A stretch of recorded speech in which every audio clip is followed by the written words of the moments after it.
बार बार बरज तो है मालिन डगरा में दाना मती लगाऊ हो ओही डगरा यही चौरा माइल सगरिया डगरा दाना गराद होई जाई हो माँ दाना गराद होई जाई हो माँ बार बार तुम है बरज मालिंद रसता में दाना मती लगाऊ हो माँ ओही ओही डगरा यही है सातौ बहिनी लसगरिया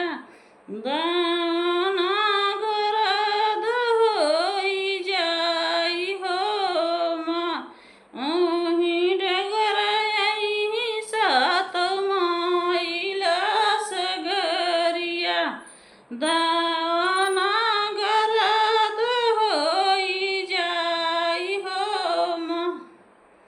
दोस्तों ये माई जी का गीत है। आप जल्दी से जल्दी शेयर करना, लाइक करा, सब्सक्राइब करत जा। आप सब दुलार प्यार देत जा, शेयर जरूर करत जा भैया हरा।